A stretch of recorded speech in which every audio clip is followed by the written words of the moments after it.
but I think it's a supercar. No, I don't. Ah. All right, ladies and gentlemen, welcome back to another installment of the MotorBiscuit Minute, the only show on the internet with the word minute in the title that is way longer than the minute. We've got a bunch of cool topics to discuss today and a bunch of cool guests. So as usual, I'm going to go around and let everybody introduce themselves. You guys know Joe and Jordan from the last episode, but we're going to run it back anyway, just in case there's any new visitors. So I'm going to let you guys just decide who's going first, and that's all up to you. All right. Well, I'm Sarah Brennan, and I am the section editor for sedans and coupes on MotorBiscuit. Hello, I'm Jordan Allman. I am section editor for the trucks, SUVs, and crossovers section, MotorBiscuit. I'm Joe Santos, senior writer for the sedans and coupe section on MotorBiscuit. I'm Dan Mayfield. I am a trucks and SUVs writer at MotorBiscuit. And I think the best way, we were just talking about this a little bit, I'm going to run through the list of topics a little bit backwards here, because it's starting with what our first cars are is a pretty good segue into introducing people. And if you want to follow up immediately after with the car that got you into cars, the car that made you a car enthusiast, that would be great. Well, I had the most awesome first car ever. It was a 1984 Pontiac Fiero, 4-cylinder with a 4-speed manual. White, and I loved that car. Mid-engine little coupe. It was so much fun. I actually missed that car. It was the car that got me into driving fast, I think. That is a baller first car, honestly. It was. It had, I think it was rated at 98 horsepower back in the day with the old Iron Duke 4-cylinder. Yeah. But they didn't weigh much, so it really got around pretty good. Yeah, those things are cool. Did you have it around long enough to see them all get chopped up and turned into fake Testarossas? Everybody, that was the number one thing everybody always said. When are you turning it into a fake Testarossa or a fake 308 or a fake whatever it was, right? Right. They wanted me to buy those body kits for that car. And I figured with 98 horsepower from a 4-cylinder, it just wouldn't cut it. And then I actually got to drive a real 308 years later, and I was like, nah. Not even close. yeah, you can't be pretending with that. I saw at Cars and Coffee in Utah a few weeks back, I saw a Fiero 308, and it was a really, really well done one, but there's a couple things that I was like, something seems off here. So I ran the plate and it said Pontiac Fiero. I was like, I knew it. Well, you can always spot the interior because the Pontiac Fiero has a very distinctive interior with a flat dash and a binnacle for the gauges, and then this weird rectangular thing for the radio and everything. And every conversion I've ever seen, they've never been able to fully remove all of that stuff. So one glance into the window and you can see that it's not a real Ferrari, because it just looks like a Pontiac on the inside. And of course, anybody who grew up in the 80s remembers the Bose GM radios with all of the mixing channels. Yeah. Does everybody know what I'm talking about? The double din, old like school. A whole EQ. Yeah. And every one of those has that. Joe, you're laughing. You know what I'm talking about. You remember those? Yeah, that double din gigantic stereo that GM had and everything. Yeah, that's very identifiable. This one had a lot of Ferraris. It even had like the polished gated shifter and everything. They tried really hard, but I was like, nope, I see you. I think it had a 350 in it too, but at least it didn't have the 4-cylinder. All right, what else we got? First cars. My first car was inherited from my great-grandfather. It was a white Chrysler Town and Country minivan, year 1990. And because my great-grandfather owned it before me and he was a bit of an enthusiast himself, he actually had white wall tires and white wheels on it. So and it had the wood, the fake wood frame on the side, the wood paneling and everything. It was pretty much the most epically awesome first car ever. I mean, I think everyone kind of thinks that about their first car, they're like, yeah, my first car was amazing. It's like almost, yeah, anyway, yeah. So I got into cars really though after that minivan. I got an Infiniti G35, and that was my car enthusiast car for sure. That's what got me into loving to drive and breaking the law. Was it a sedan or coupe? It was a sedan. Nice. Yeah, my dad, wanted it to be at least semi-practical. If he was gonna get me a G35 for graduation, I might as well be able to fit lots of people in it when I speed, right?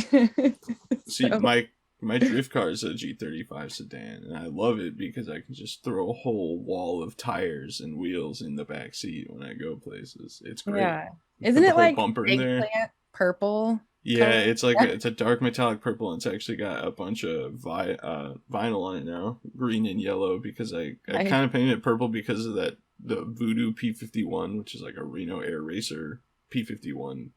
And so I stole the valor of that livery just because it looks so good. I'll send pictures afterwards because they just put out an RC model of that plane, so I had to buy it. But yeah, that's I love the G35. So that's a good place to start for an enthusiast car. Yeah, I loved it. It definitely was the first thing I drove that I was like, oh wow, driving is fun, Terrible sounding engines though.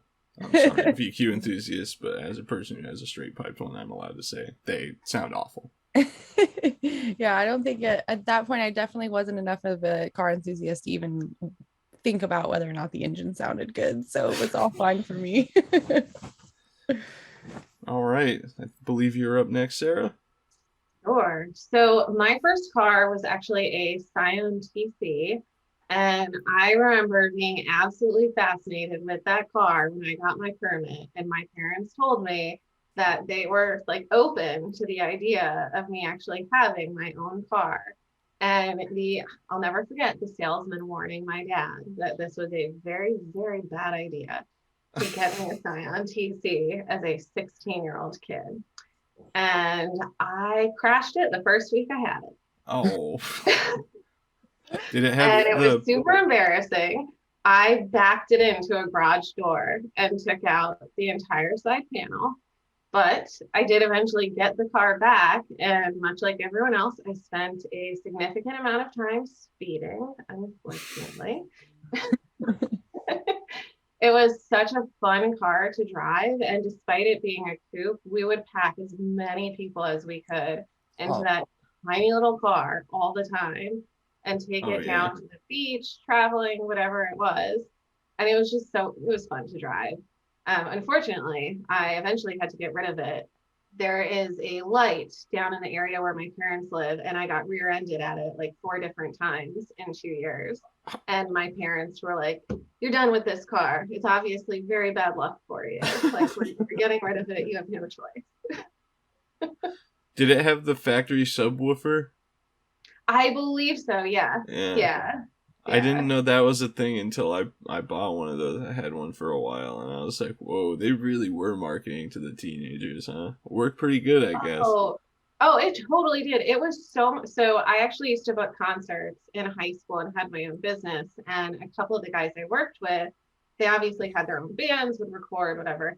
And my car was always the one that they would test their CDs on to see what it sound like in a car. Yeah, that adds up.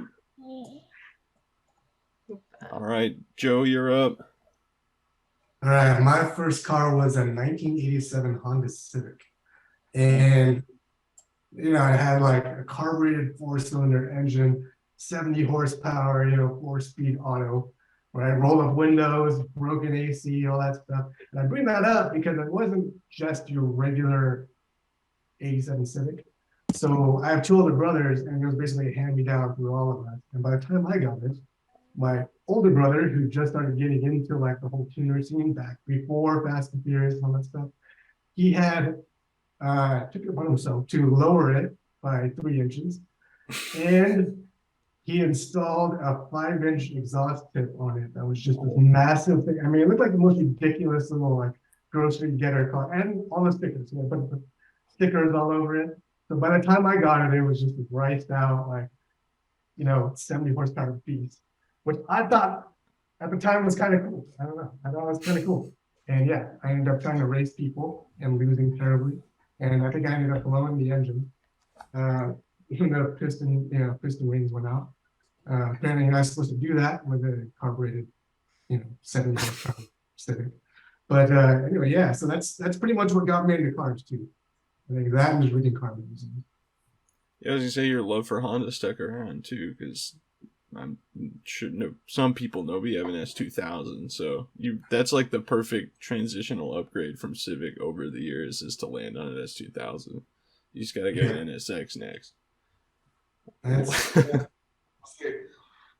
Well, my first car was a 1986 Volkswagen Golf that I paid $400 and traded a guitar for, and it was. I've bought several Volkswagens Mark 1 and Mark 2s, and every single one of them has been like rattle can primer gray and had no exhaust on it, and they just all are loud and sound awful. But yeah, that thing was absolute garbage. I took my dad with it to look at it with me, and he was like, don't. And then I was too excited about the concept of having my own car, so I immediately bought it and didn't even know how to drive manual at the time, so my dad had to drive it home. And it had not just a broken engine mount, the actual bracket the engine mount mounts to was the welds were broken off the chassis. So every time you like popped the clutch or stalled it, it would pop the shift linkage out of location, so you couldn't put it in gear anymore. And I didn't know how to drive it manual, so that was pretty much every time I touched it for like the first week that I owned it. But eventually, I got it situated. That was the first car I ever worked on, which is incidentally how I got into cars. And I have a friend who does air-cooled Volkswagen stuff. He has a sticker that says, Volkswagen making ordinary people mechanics since 1940, whatever. It's very, very accurate. The car unfortunately met sad demise after I swapped the interior from a 90s Jetta so it would be way nicer, and I plastied up the whole car metallic purple. That theme recurs throughout my life, and got hit head on going 45 with me and my brother in the car, and somehow both got out and walked away with no problems. Well, I say no problems, but my neck still hurts to this day. But I was like, it's probably not related to that, or getting rear-ended when I was 17 in a pickup truck and smashing my head on the back window. Started thinking about all this stuff. I'm like, dang, I should have got some compensation out of that probably. But yeah, still to this day rocking the old Volkswagens. I got a 79 4-door Rabbit sitting in my parents' garage just begging me to work on it sometime. But no way. I've got all my other cars at my house that also are begging for attention. So, but yeah, all right. Everybody's first cars. That's pretty cool. It's an interesting insight to look at the very broad spectrum of year range there, 84 to the early 2000s. But so the primary topic of discussion for this MotorBiscuit Minute is what the most usable daily driver supercar is. But before we do that, we have to get into a very heated topic, which is what cars can be considered a supercar. What makes a car a supercar, and do the C8 Corvette and the Audi R8 count? One of the other cars on the list for this is the NSX, but I don't think that one needs to be argued.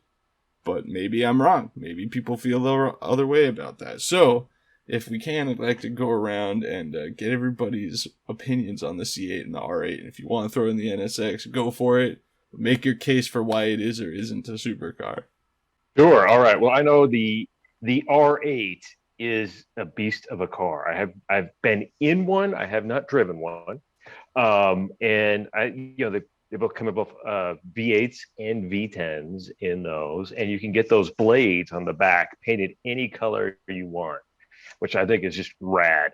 But they've got like my Pontiac Fiero had a nice little trunk in the back and a little frunk in the front, and because it was a mid-engine Pontiac, and the R8 doesn't cut it. And I actually looked it up.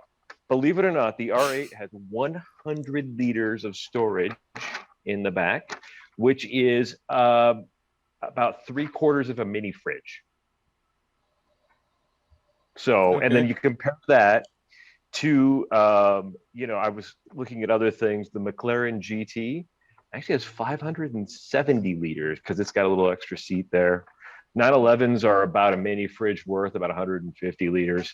So I'm going to say the R8, Lambo V10, awesome Audi V8. So you know it's going to be reliable and cool and sound awesome. And it's like a Q5 inside. It's got the Q5 radio. It's got the Q5 console. It's got the Q5 dash. If you've driven a Q5, R8 feels normal, but it's got 3/4 of a mini fridge worth of storage. So I'm going to say no, because I want to be able to run to the grocery store in my supercar.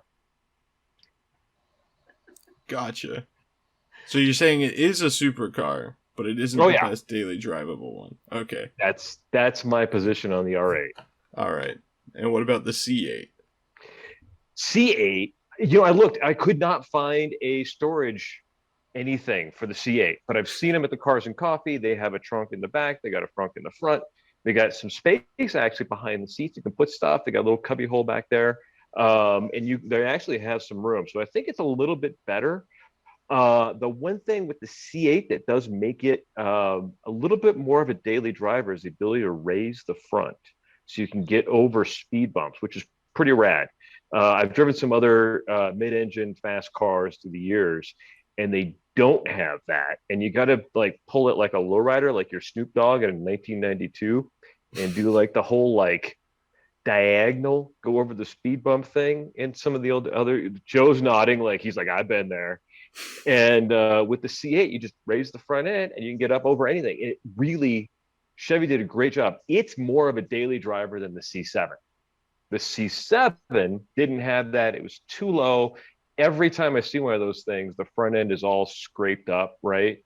And then also, I think it's just the length of the headers on the C8 makes it sound so much better.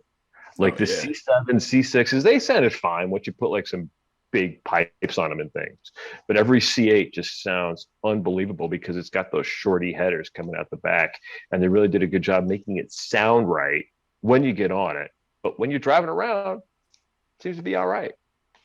And so I vote the C8 is a good daily driver supercar. And I think for the money, you can get like a used V10 Audi R8, or you can get a brand new off the lot, Corvette. And why not buy a brand new Corvette? If you can find one.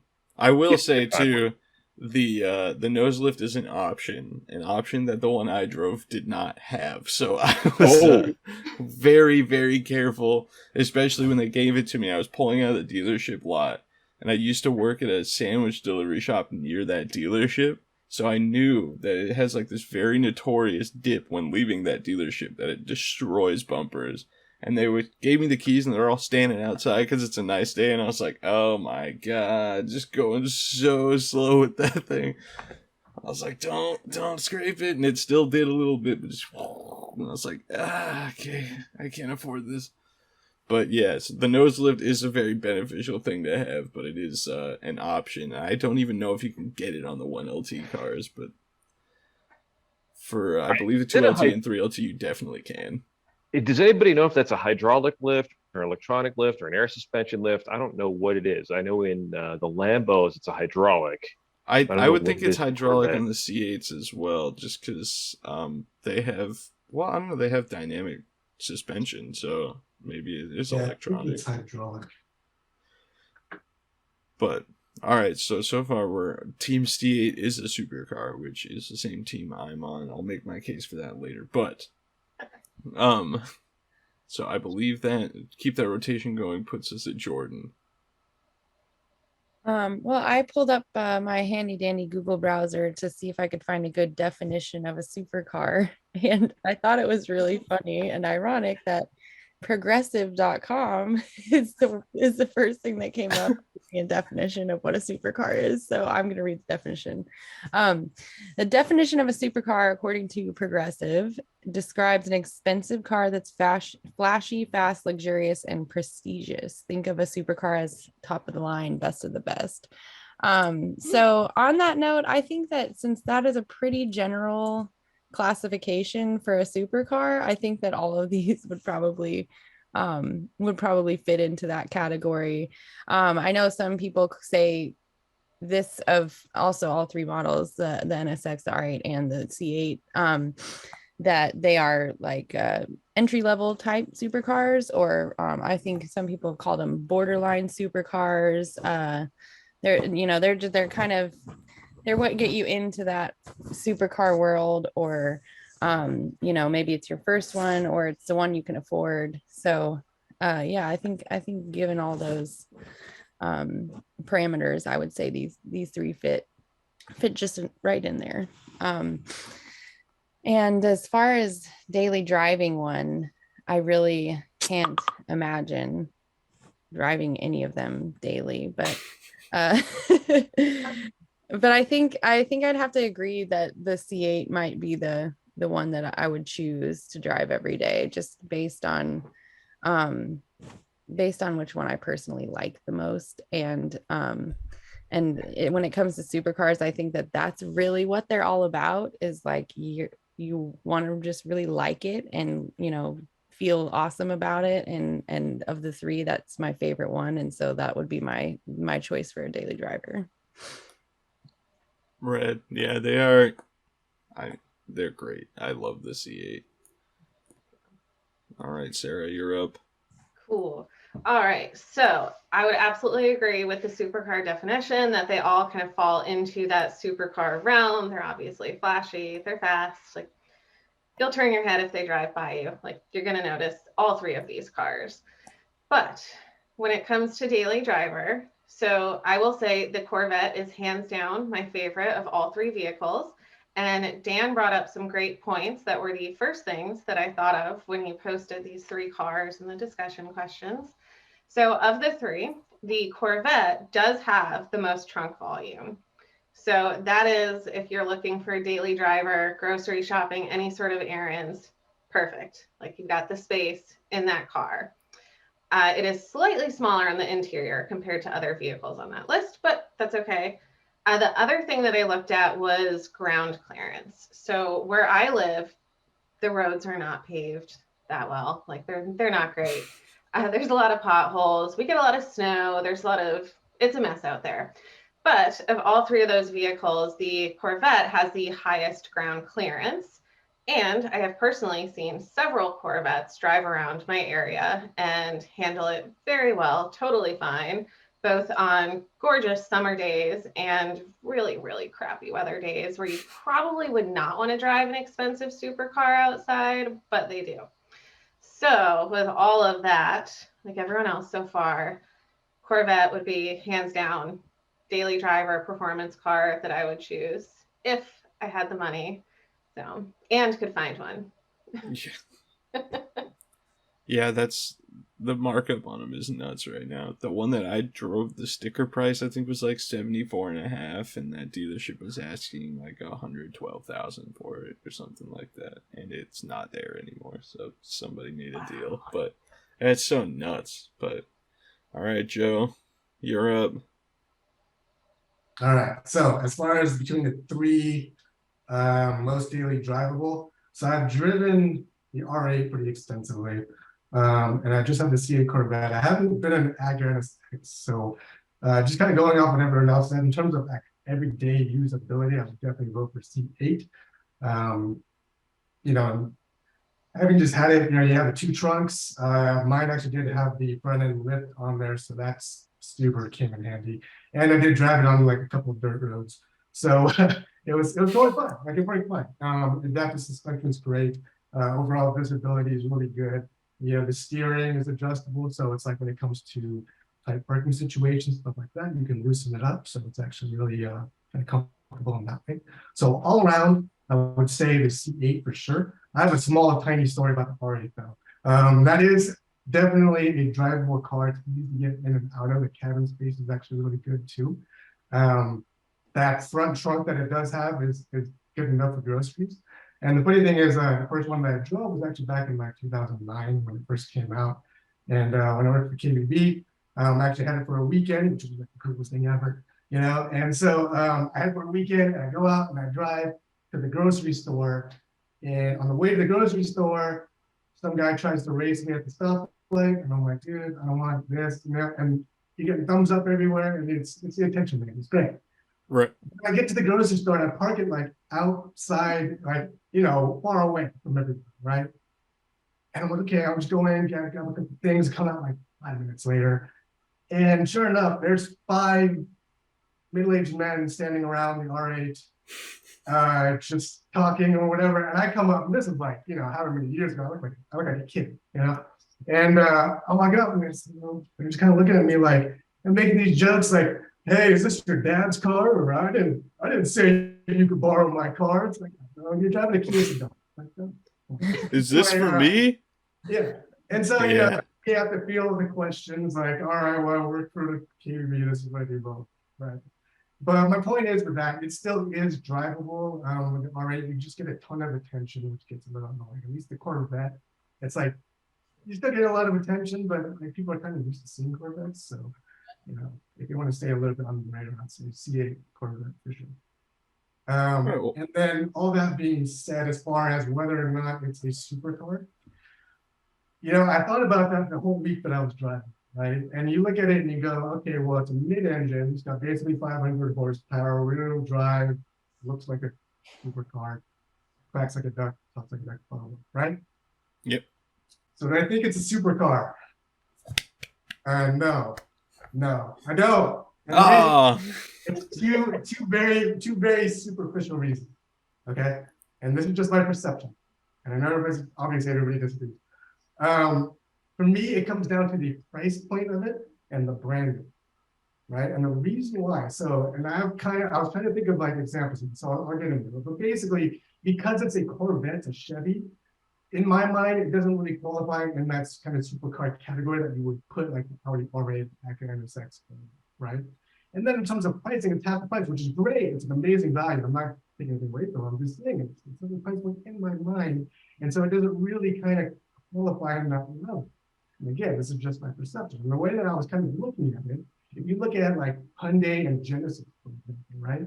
And so if you're going to try and compare like a Hyundai Elantra to a Mercedes C-Class, if you do that, no, you wouldn't. You'd be like, okay, well, let me look at a Genesis G7, right? And then, but okay, that makes sense. But look at that, Hyundai Genesis, same building, right? But then you would still qualify that Genesis as a luxury car. So I just kind of feel like if you took the badges off a C8 Corvette and somehow magically put in like, okay, let's make it some, maybe not Cadillac, but like just some kind of like luxury, whatever, branded this way, sold it at twice the price. I don't know. In my mind, it would probably just kind of elevate it to that level. What about the Ford GT?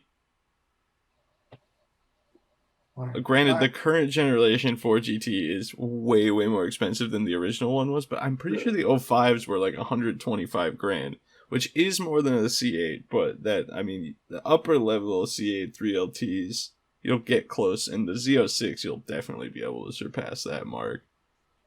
True, but the Ford GT, I'm feeling like was kind of more marketed as a supercar. Yeah, that's true. If nothing else, the C8, it is kind of marketed as like the alternative, the killer of the supercar, not one of them. So that's the same struggle I wound up on with the C8, where I was really initially defensive about it not being a supercar, but because as much as I hate the trope, like people that see it for the first time, they see one driving down the road, they're like, oh, you don't think Corvette, you think Ferrari. And I'm like, I hate that that's right where we go, but I get it because it's got the huge intakes and it's super wide and it's mid-engine, and yeah, I get the. So I was like, it's just not the same pedigree, and it's really easy to forget that they're not all $100,000 cars just because the markups make them that way. They start at $59.95 or whatever, $61,995 for this model year or whatever. It is a Corvette, but so as much as I even made a video about whether or not it's a supercar in that video, I didn't even explicitly say what I thought about it. I just insinuated, but I kind of have to agree that I almost think that it's not.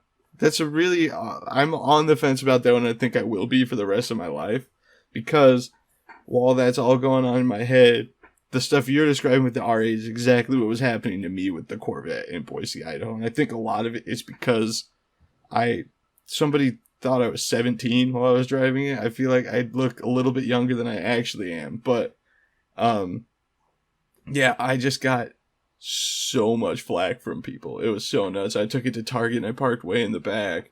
I'm walking up and this kid's, it's just a Corvette, dude. I was like, I know, but I can't afford to fix it if it gets broken. And I was driving around with the windows down, getting some footage, and this drunk lady walked by. She's like, "Go back to California."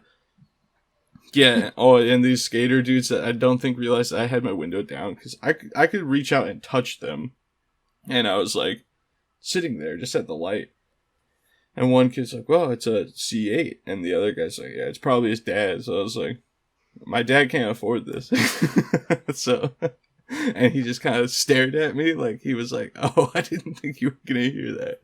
But yeah, so that just the general shape of it and that experience, like what people feel when they see it, almost makes me feel like it does have supercar presence. And in the video where I tackled whether or not you can daily drive one, that was like one of the key points I made was I don't know if Corvette people are ready for that everyday life. Like if I was in a C7, none of that would have happened.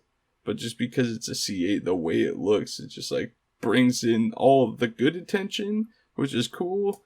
But there's a lot of, classic supercar envy negativity associated with it, even though it costs a quarter of the cheapest Ferrari at this point. I don't know, Ferrari California, I think, like 200,000 or something like that. If you bought a base Corvette and you could get a dealer to play along, it's like 62,000 or something like that. So I don't know. So that's why coming into this, I really wanted to make a case for the NSX being the best daily driving supercar because I still haven't ultimately decided whether or not I think the C8 is a supercar. But I do know that I have a friend that had a new NSX and he drove it every day and he said it was just like, because he's had other supercars and he's got like an Ariel Atom and the supercharged one and a bunch of other crazy stuff. And he's like, it's just like a different experience in a good way. It's like you're still driving a crazy mid-engine, super fast car that's got all the flashiness you want from a supercar, but at the same time, you're getting into a Honda. It's like you're going to get in it. The battery's not going to be dead. You can be able to drive it to work. He even posted a picture of him eating a McRib in it. I was like, oh man, that's risky. But yeah, so I don't know. I would say the C8, especially because with the video when I did the like the joke about my huge model rocket kit not fitting in it. When I first started filming that, I had this 4-foot long, 7.5-inch diameter phenolic tube. And I was like, oh, will it fit? And then it actually did. And I was like, oh, well, that's not supposed to happen. So it's got a lot of room.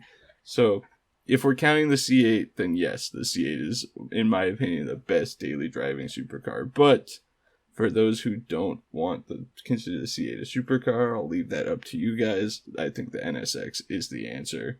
The Audi R8 is super nice too. The Audi interiors are good, but it does seem like a little bit extra in terms of inconvenience for the it's more on the supercar side of things, I guess. But let us know in the comments what you guys think. Is a C8 a supercar? Is an R8 a supercar? I feel like that's a pretty easy yes. But whatever. Overall, tell us what you consider a supercar and what your favorite supercar for daily driving would be. Don't forget to check out MotorBiscuit on Instagram, MotorBiscuit Official. Follow us on Twitter at Biscuit Motor for anything and everything automotive. Visit motorbiscuit.com. We'll see you guys in the next one.